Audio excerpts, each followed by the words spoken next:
Hi there, I'm JW Bow and this is Cave Mine Canapé Edition. Small bite-sized pieces taken from a regular Cave Mine podcast. Warning! The following should not offend but may cause brain or leakage. Have fun but don't judge. Goodbye.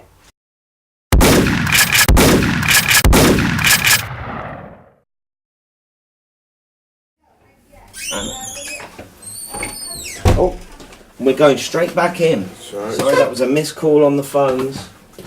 I've been polishing one of the neighbours' cats and it's started coughing. Oh. So I've had to get a bigger bag. Anyway, where were we? Cats? No, we dealt with roses. Yeah. There's some you would eat them in some way. There's salad cream, either on the rose or on your pants. I can't remember. I'd have to rewind and go back. Okay. But I think we dealt with it. Yep.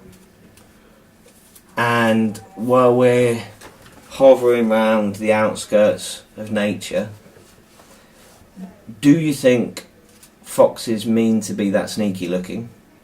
And if you do, Arthur, why are they all spray painted orange? Ooh, good questions. I saw one recently while I was writing, and I looked out over a distant lawn, and I saw this little orange blur run across, and it looked amazing. But by God, it looked sneaky. I don't know if it had just been robbing the local house, and it had just whipped a bit of the silverware away. But it was moving with precision, and then stopped, and I'd look around and thought, no one's here, and well, maybe it was going to go back again. Yeah. It was probably fishing. Was it near water? No. Maybe no. A little bird bath. Does that count? Yeah. Are they? I get the impression that they are compulsive larcenists. Regardless of what you do, they always look like they're going. Something's going on. And I don't know if they're too pleased with it to hold it back, and they're looking around like, I just got away with that. I think they've evolved like this. I really do. I think they probably started out not being very shifty at all. In a different colour. And then they noticed that the shiftier ones seem to be doing better. A bit like humans, I suppose. Yeah. Yeah. And so they all started copying each other. They're spontaneously combusting into orange. I would imagine they're very political animals. Foxes. I would think they would know the system. Sneaky, devious. I wouldn't like to guess the sort of the winner in a debate between a fox and a goat. No. I think they would meet each other on the battlefield, on the intellectual battlefield there, around the back of the sheep pen. Yeah, I think the goat would win on the staring. Yeah. But the fox would probably outwit it somehow. Yeah. And then I think maybe the goat would just climb up somewhere improbable though, and just sort of look down, not even laugh because they're not big laughers, but no. And they can make spoons, can't they, goats? My God, they can make spoons and foxes can't. So maybe that would help them. Yeah, I wonder if there's some way we can deal with the fox problem. If there's some, I don't know why they're painted orange. I don't know. Sprayed. It could be some. Is that to make it easier for them to be hunted? I don't know. Would it? I mean, if we're agreeing that we've got a problem with foxes, almost certainly with silverware, unconfirmed, but you know your nature, Arthur. Quite possibly a problem with them around water. Do we need some sort of mounted attack back at them?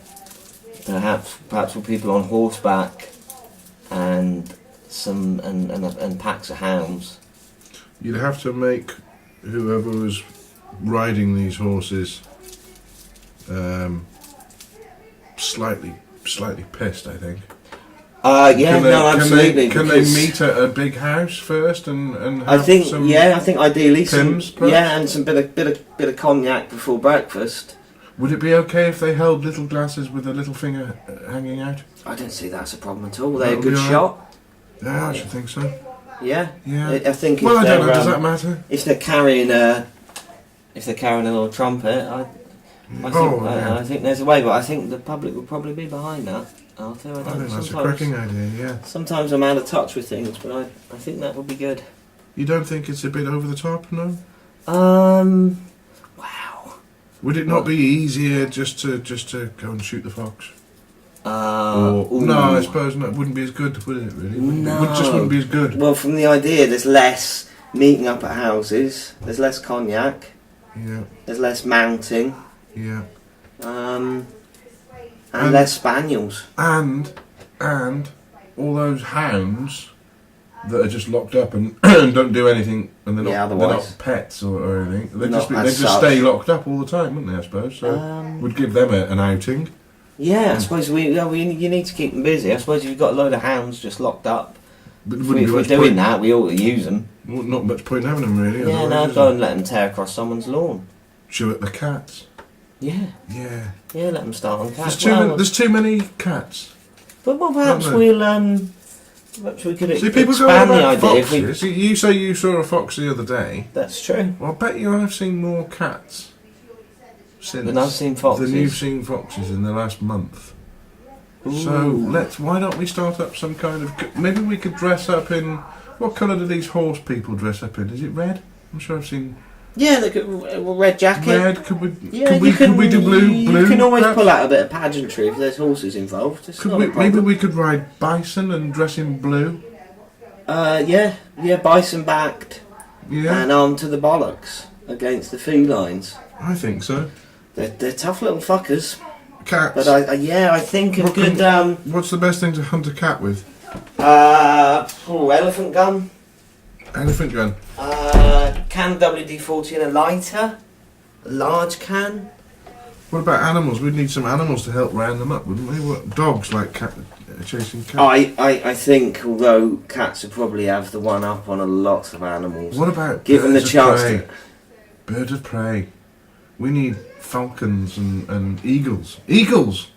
Let's get some eagles. Bring the eagles in. Yeah, are they good on horseback? Can they still play the instruments? They could sit on the back, couldn't they? You wouldn't want them in the way when you're trying to steer. Yeah, you might want to. Yeah, we'll have a theme tune. Yeah, this is sounding like a great day. Yeah. Okay, well, we'll deal with the foxes first. We'll move on to the cats. Yeah. And then we'll see where we go from there. Okay. All right then. Okay. Next, well, shall we go for one more bit of the agenda? And then you can choose what you like.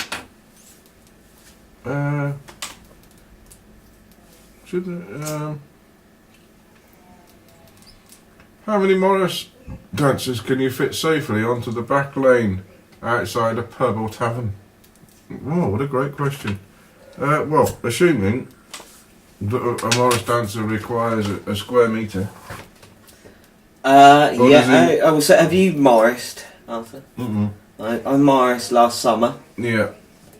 You need a square metre until you're experienced at Morris. Yeah. You probably need a square acre to move around. If you have long hair like me as well, it goes. Right, and they are each one. But forgetting that, we're going to say fully trained and accredited Morris dancers. Yeah, give them a metre and wear some shin pads because the old clogs, they bruise. Right. Oh, the bone on the shin, very exposed at the bottom, isn't it? Yeah. It really likes. Because they won't hear you screaming because of the jangles. So no one's going to know. Yeah. And they'll think that Arthur's just taking part in some very esoteric Morris dance there. Aren't there lots of people trying to get Morris dancing damned? They say banned. You can't damn it. Damned or banned? Well, isn't it both to be cruel? are preposterous, aren't they? You can't damn Morris. Morrison. You mean to Hades, do you? I mean to make it so that they don't flow down any more rivers. Well, I mean, you can try, but they're wiry. Have you ever tried to get a hold of a Morris dancer when they're in full flight? They are. Oh, do you need to tackle them when they're a bit drunk? I think either way you're going to find they're moving around. Oh. They're round the back of you and. Well. But didn't they try and ban Morris dancing because it's cruel? To the back lane that it's performed on, or to the audience. To the other Morris dancers. No, I think they largely enjoy it. Don't they keep some of the younger Morris dancers in like cages and things and whip them and be like really cruel to them. And just quickly let them out and let them spiral around and and tell them it's the 1500s. Is that and they get all confused by cars and things like that. That's quite possible. Yeah, it has its corners, Morris, doesn't it? And yeah, it is a very. I'm not sure whether I like the sound of this the way they keep Morris dancers. But anyway, I reckon how many Morris dancers can you fit safely onto the back lane outside? It's not a wide back lane. How much length of it? My favourite place to watch Morris dancing. The Blacksall Ship in Suffolk. And how long's the lane? Cracking back lane, all dusty and sandy. Nice little view across the field. Is it more than 7 metres long, the lane? The lane itself, completely, yes, it must be a good 10 and a half metres. But width, probably only about 4 centimetres. Oh, it's just like a channel. Yeah. Yeah. It really wasn't very busy. Not a lot of cars. That's why they generally Morrised on there. But over the years and the heavy work of the Morris, they've begun to stretch the road out. Right. So they've got a good 8 feet, I should think. Oh, okay. And they perform admirably. So you probably get about 12, wouldn't you, would you? Yeah, I think you would. Yeah. Any more? Anyway. Yeah. Any more, and there's a problem because you can't have too many Morris dancers around each other without a problem. You'll end up wanting to be nasty to each other if they get too close. Well, of course, back in the day, Arthur, as I'm informed by my Morris dance historian. Does he still come round? Yeah, she. Yeah. Oh, sorry. Yeah. Yeah.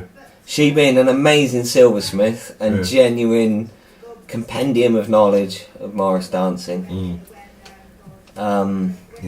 She would say no more than 8 Morris dancers on. Oh, really? On a back lane before there's trouble. Okay. It's very spirited, isn't it? Yeah. Would you go along with that? Would I go along with the Morris? With her 8? With her 8, yeah. Yeah. Okay. Yeah, that seems about she right. She probably knows her stuff. I would have thought. Excellent. And yes, sorry. She looks like she's been. She knows her stuff, and she was. Yeah, she. There's great old stories of Morris dancing, and because it used to be a lot more hardcore and pagan, and people would pay. People had to pay because they used to show up in villages armed, like a local militia, and perform. And they were usually like farm workers in the winter. So you go and watch it in the summer. Yeah. They would go out in the winter. Oh, was that when they used to play the doing mad pagan dances and their clubs and stuff, all very phallic whacking and techno music. Yeah, pretty much super banging hardcore Morris. Yeah, right. Yeah, and then they'd ask for money, or perhaps that wasn't what they were doing. Perhaps they were trying to deal ecstasy, 1500 style. Yeah. Do you think a lot of them were on acid? Who do you think? I don't know. It looks like they could be. I think if you watch a group of Morris dancers and they're really in rhythm, I think your eyesight could split into a sort of a kaleidoscope that make you think for a brief moment that you're on acid. Yeah. I wonder whether or not it started as a group of people that went out trying to do experiments in a field using quadrants, and they'd taken some sticks and some rope, and along the way they'd eaten some little mushrooms. And all of a sudden they started banging bloody sticks in ground. And no, it's a lot more organised than that. No, it's a lot more organised. I thought that maybe it just happened over a trip one day. No, I can't imagine it. But they're the right sort of people. I think if we began to organise large scale experiments, then why are they all? Dr. David Nutt should get around a group of Morris dancers on a hot dog day afternoon. Get them all stoned and fill them full of acidity. Yeah, and throw them out there with their jangles and make notes. Straw hats. Get his notebook out. Yeah, get his notebook out. Record it. Yeah. Get everything. Get everything you can. Yeah. Make sure they're all 5'10" and got big feet. I would, personally, if I was Dr. Nut. Yeah, put them in clown shoes. Yeah, Yeah, definitely. and see what happens. Yeah. We'll have a word with the Blackshall ship for this summer, see if I can organise that sort of an event. That'd be good. And we'll go down, perhaps do some... Yeah. We could commentate on that. That'd be good. Have some fine Suffolk ale. Could I hide in a bush and shoot them with an air rifle? Absolutely. That'd be great. Yeah, absolutely. Mm. Brilliantly. And to commentate on it, and I thought the prestige of this is going to be a highlight of my career. But then I thought back to last winter, where I got to commentate via a loudhailer Yeah. a shoot in mid Wales. Clay pigeons? No, proper pheasant shoot. Oh, right. Crashing across the land, and they said, John, we know you. Can we buy your services? You're a reputable commentator, and we want to take shooting to the match. No, it didn't matter. I was just screaming down the loudhailer. Right. That's an enormous shot. Get that one! Get one! that pheasant's bleeding. Yeah, get that one. And I thought, Before the actually, this is absolutely tremendous fun, and probably the most prestige event that I've been involved in as a professional commentator. I probably won't beat them. And on the drive home in the back of the Land Rover in the afternoon, I was absolutely exhausted. It is tiring, isn't it, doing these things? I like still using a loudhailer in the back of the Land Rover until someone pointed a gun at me and said, "Put that down." Stop it. Yeah, and then they shot it to bits. It's important to carry a gun when you go into these gun events. It's absolutely fantastic. Do you know what I like to shoot at these events? Yeah. St John's ambulance staff. Oh my word. In the legs. Yeah, in the afternoon. In the when legs. When they've had enough. When you start to feel sort of gun happy, and you're like, these are wonderful things. Sneak round the back of their little marquee. Yeah. And shoot them in the back of the legs. You wouldn't take the tyres out on the ambulance first? I'll probably... It would be good to do that, but you'd need some kind of silencer, wouldn't you? Otherwise they'd all get scared and run off. What if I was there with my loudhailer and said, you could scream. "Hello, ambulance crew, look over in the bushes now," it. and as they turn, you can shoot your shotgun, That's and it. I'll go through the loudhailer. That's the way. That would be good. Sorry, it was just a hedgehog. Yeah. And then you could... that would make it a lot easier, actually. You could shoot them through the knees. It would be bloody awful, that. Yeah. Bloody awful. And it makes me think that a few months ago I'd said to you, when you said you had lots of surplus hedgehogs. Yeah. And I said we could send them off to Maxwell down the road on his farm, and he could use the hedgehogs instead of clay pigeons. Oh yeah. But now thinking about what I saw with the shoot that day, I think that's a terrible idea. Yeah, I thought you were going to suggest shooting hedgehogs' knees. No, having a local, having a hand, having someone with a whole body, so they can use their hand and just hurl a hedgehog in a violent arc through the air, and just have someone shoot it down. And I thought, well, it's a surplus hedgehog, that would certainly deal with the surplus problem. But I think it's a dreadful way of doing it. And I'm not. Be alright with dead hedgehogs, surely, would it? Yeah, I suppose sort of dead anymore. I suppose what couldn't you fling? An old pair of trainers? Could we have sort of vegetarian pigeon shooting? Could we fling some vegetarians in the air and have them shot? Vegetarian pigeons? Just chuck load of vegetarian into a cannon. Yeah. One of the full blown, humanoid ones. Fire them out and. Oh, right, shooting vegetarians. Yeah, we wouldn't eat him because you don't want to be disrespectful. No. But again, probably cruel. I begin to think, sometimes I'm stuck in a loop where I think I absolutely love nature, and yet most of the not the problems, but most of the things where man and animals rub together and go, we're sort of in each other's way. I sort of think, well, just shoot it. Yeah. Yeah. Why am I? I'm not going to be bullied by an animal. I'm well armed, but it might be a cruel way to do it. Yeah. So I sort of try quite quick, and isn't keep it? away from the local meetings. Yeah. For fear of shooting locals. Yeah, well, I'm not sure the locals, but you know, when I sit around, I sit in those silly plastic chairs, Yeah. and I'm shuffling about, listening to their ideas, I can't sit in those conservation. It's just embarrassing. And at about 10 o'clock in the evening, I just whip my shotgun out of my pocket and load it up and just take out a load of plaster and say. Well, I don't need to say anything. I've got everyone's attention then, who's still in the room. Yeah. And say, look, you know, you're looking at the solution. Would you have a little fire then? Fire it twice. Have a little, fire with some... No, I'll probably spin round and throw my plastic chair onto a trestle table and watch it collapse over that. And I would say, I did say, look, this is the last time I'm going to make this point because I'm sick of coming down here having to replaster every time. Every time you shoot. Every time there's a bit of common sense necessary. Yeah. So common sense has left the building apparently.